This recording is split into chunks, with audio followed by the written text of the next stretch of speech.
तो मैं आपको दिखाता हूँ सरियों और गोमती का संगम। तो ये संगम है दोस्तों, यहाँ पर संगम हो रहा है, बहुत ही सुंदर लग रहा है दोस्तों हरी भरी घाटी, इतनी पावरफुल नदी है दोस्तों देखो। लेकिन दोस्तों मैं एक ब्लॉगर्स की ब्लॉग देख रहा था कि जिस स्थान में मैं रहता हूँ या रहती हूँ, मतलब उसका चप्पा चप्पा आपको दिखा दिया है। अब मेरे पास कंटेंट नहीं है। आफ्टर ए टाइम जब आपको लोग पहचानने लगे तो वो ये नहीं देखते कि ये क्या कर रहा है, ये देखते हैं कि ये कुछ कर रहा है। That's the point. जी हनुमान दोस्तों आज मैं जा रहा था कपकोट की साइड, इन कपकोट की साइड को बारिश होने वाली हो रही है तो मैं नहीं गया। तो दोस्तों यह है कपकोट का नज़ारा, आप देख सकते हैं काले काले बादल हैं। तो यहाँ बारिश होना शुरू हो गया दोस्तों। तो अब मैं ये नदी को निहार रहा हूँ फिलहाल। ये इतनी चौड़ी नदी है दोस्तों देखो, इतनी चौड़ी नदी, इतनी चौड़ी हो गई है बरसात के दिन में। इसका मतलब कपकोट में बारिश हो रही है। तो घूमते घुमाते मैं संगम में पहुँच गया हूँ। तो मैं आपको दिखाता हूँ सरियों और गोमती का संगम। तो दोस्तों ऊपर से आ रही है सरियों जो मटमैली है, और नीचे से आ रही है गोमती। तो ये संगम है दोस्तों, यहाँ पर संगम हो रहा है, बहुत ही सुंदर लग रहा है दोस्तों।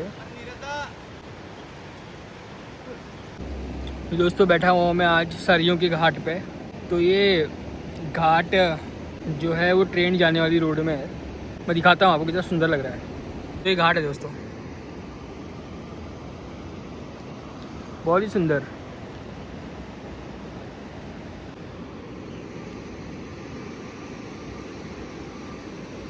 ये पूरे घाट का दृश्य है।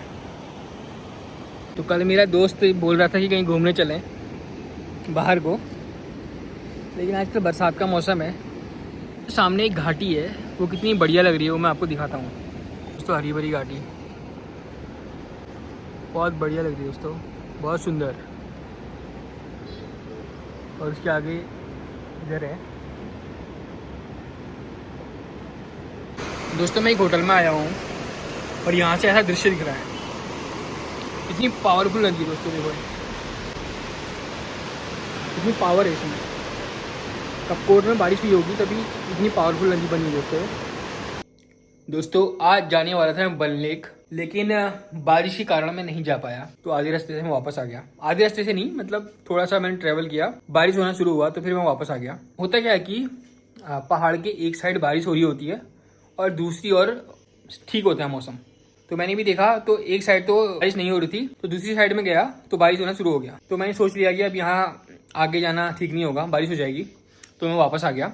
आज मैं एक ब्लॉगर की ब्लॉग देख रहा था। हाँ मम्मी क्या, चल मैं खोल लूँ, बंद कर दूंगा। जैसे ब्लॉग है ऐसे तो नहीं कि परफेक्ट हो, कोई बीच में आ जाए, बाहर की लाइट खुल जाए तो उसको भी बंद करना पड़ता है। ठीक है दोस्तों। लेकिन दोस्तों मैं एक ब्लॉगर्स की ब्लॉग देख रहा था, तो उन्होंने क्या कहा कि जिस स्थान में मैं रहता हूँ या रहती हूँ उसको मैंने पूरा एक्सप्लोर कर दिया है, मतलब उसका चप्पा चप्पा आपको दिखा दिया है। अब मेरे पास कंटेंट नहीं है। व्हाट ही और she said, I don't have content. अगर स्कूल में वाद विवाद प्रतियोगिता में पार्टिसिपेट किया होता, अगर स्कूल की एक्स्ट्रा करिकुलम एक्टिविटीज में पार्टिसिपेट किया होता, तो क्या ये दिन आते कंटेंट नहीं है करके? क्या 8 मिनट की या 10 मिनट की कोई स्पीच नहीं दे सकता क्या? You know, that's the point, that's the point. तो आप देख रहे हैं ना ये बोलना कहाँ से सीखा, लोग कहाँ से सीखते हैं बोलना, स्कूल से। तो आप अगर स्कूल में अगर आप भाषण भूल भी जा रहे हैं, आगे जाके भाषण भूल भी जा रहे हैं ना, तो शुक्र मनाइए भगवान का। अच्छा हुआ मैं वहां पर मेरी भाषण में भूल गया। वहां पर जो बेइज्जती होती है ना दोस्तों, वही बेइज्जती आदमी को डेवलप करती है स्कूल में। स्कूल तो एक प्रैक्टिकल है, कॉलेज एक प्रैक्टिकल है कि आप एक्सपेरिमेंट करें अपने साथ कि हमें क्या क्या आता है, डिफरेंट डिफरेंट कॉम्पिटिशन्स में पार्टिसिपेट करें, तभी आप जान पाएंगे कि अब मेरे अंदर क्या खासियत है या मेरे अंदर क्या खामियां हैं और मुझे किन चीज़ों पर वर्क करना है। आज मैं यहाँ पर आपके सामने बैठ के 8-10 मिनट की स्पीच दे रहा हूँ। स्पीच क्या मतलब, बोल रहा हूँ, एक जनरल कन्वर्सेशन कर रहा हूँ। जैसे एक व्यक्ति समाज में बैठा हुआ है और वो बातें कर रहा है आपसे, और मुझे पता है कि मेरे दोस्त भी इसको देखेंगे, उनको बड़ी उत्सुकता रहती है कभी कभार कि हाँ भाई ये क्या बोल रहा है आज। जो उन्होंने कहा कि हमारे पास कंटेंट नहीं है, मैंने आपको चप्पा चप्पा घुमा दिया अपने जहाँ पर मैं रहता हूँ या रहती हूँ। अब मेरे पास कंटेंट नहीं है, ये कोई बात नहीं हुई। आपने अपने स्कूल में या कॉलेज में इतने कॉम्पिटिशन्स में पार्टिसिपेट किया हुआ है, यदि पार्टिसिपेट किया हुआ है तो आपके लिए कंटेंट की कमी होनी ही नहीं चाहिए। यू नो, अधिकतर के लिए ये कहने का मतलब ये है कि आपके आसपास ही कंटेंट बहुत सारा है और आपको उसको एक्सप्लोर करने की जरूरत है। 24 घंटे 7 दिन एक समान नहीं होते दोस्तों। 24 घंटे 7 दिन एक समान नहीं होते। कभी कुछ होता है लाइफ में, कभी कुछ होता है, कभी लाइफ बिजी होती है, कभी कुछ काम पड़ जाता है। लेकिन हमारे ब्लॉगर्स जो हमें जो डेली देख रहे हैं वो चाहते हैं कि भाई यार आज क्या किया होगा उसने। उनको इससे कम मतलब रहता है कि इसने क्या किया है, बल्कि इससे मतलब रहता है कि इसने कुछ किया है। जब व्यूवर्स के साथ आपका अच्छा रिलेशन बन जाता है, जब व्यूवर्स आपको देखना चाहते हैं, दैट्स द पॉइंट। तो ये पॉइंट है।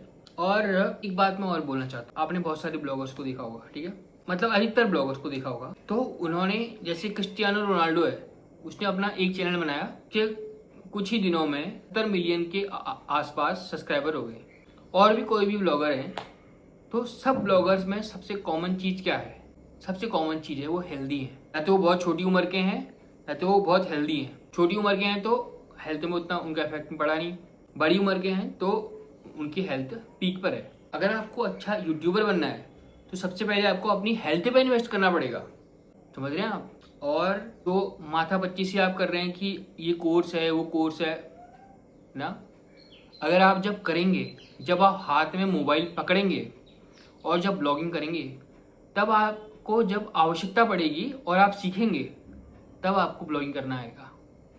ऐसा नहीं है कि आप किसी के बोलने से सीख जाएंगे एकदम, है ना, अधिकांश के लिए। No no no no, you have to practical. आपको प्रैक्टिकल करना पड़ेगा। आपको प्रैक्टिकल करना पड़ेगा। Do practical rather than what others are saying. Lot of tutorial are there, lot of how to blog, how to, lot of people are giving their experience about blogging. But main thing, if you will start, then you will learn. It's not about one day work. Okay, it's a it will take time. Even if you learn something from these bloggers, this will remain just a knowledge. When you actually apply on yourself, so that is the point, you have to do blogging to learn blogging. बहुत सारी चीज़ें होती है blogging में, ठीक है। जैसे मान लो किसी की फैमिली होगी, किसी की फैमिली में सदस्य ज़्यादा होंगे, तो वो अपनी फैमिली को दिखाएगा। अब ऐसा तो नहीं है कि हमेशा फैमिली रहे, कहीं बाहर चले जाए, तो वो तब क्या दिखाएगा, है ना। वो तो उसका पोटेंशियल है उस ब्लॉगर का कि वो उस टाइम पे क्या दिखा सकता है जब उसके पास आसपास कुछ भी नहीं है। क्या वो कहीं घूमने नहीं जा सकता, बारिश पड़ी हुई है, घर पे है, तब वो क्या दिखाएगा, है ना। That's the point. किसी घर में तो हमेशा फैमिली रहती है ना, हर व्यक्ति की फैमिली कंडीशन एक समान नहीं होती है, तो हर व्यक्ति अलग अलग दिखाता है, हर व्यक्ति अपनी सिचुएशन के हिसाब से अलग अलग दिखाता है। That's the point, that's the point. तो ऐसा नहीं है कि वन साइज फिट फॉर्मूला सब पे लगे। You have to be versatile कि हाँ भाई इसकी कंडीशन ऐसी है, इसकी कंडीशन ऐसी है। किसी घर में 2 लोग होंगे तो वो कैसे बनाएगा रोज मतलब दोनों लोगों के चलते। इट्स नॉट अबाउट, मतलब एक समान चीज सब पे लागू नहीं हो सकती अधिकांश में। कोई किसी की फैमिली होती है, किसी की नहीं होती है। You have to be versatile about on yourself. जैसे एक दिन आपने बना लिया ब्लॉग, दूसरे दिन बना लिया, तीसरे दिन बना लिया, लेकिन फिर एक दिन आपको लगेगा कि मैं क्या बनाऊं, मेरे पास कंटेंट ही नहीं है। कुछ दिमाग नहीं लगाना यार, इजी रहो। जैसे हम लोग हैं वैसे ही जो दर्शक हैं वो लोग भी हैं, ठीक है। वो भी जानते हैं कि हर दिन एक जैसा नहीं होता, कभी फैमिली है, कभी बाहर चली जाती है, but they are connected to you. It's about you and your subscribers. आपके व्यूअर्स के लिए, आपके और व्यूअर्स के बीच में जो बातचीत हो रही है, ये उसके बारे में है ब्लॉगिंग। इट्स नॉट अबाउट आप क्या कर रहे हैं एक टाइम बाद, आप क्या कर रहे हैं। इट्स अबाउट आप कुछ कर रहे हैं। That's the point. After a time जब आपको लोग पहचानने लगे तो वो ये नहीं देखते कि ये क्या कर रहा है, ये देखते हैं कि ये कुछ कर रहा है। That's the point. It's not about क्या, इट्स अबाउट कुछ। भगवान भरोसे ब्लॉग देखने के लिए बहुत बहुत धन्यवाद। और आपको पसंद आए तो लाइक कर सकते हैं, शेयर कर सकते हैं, सब्सक्राइब कर सकते हैं। Thank you so much.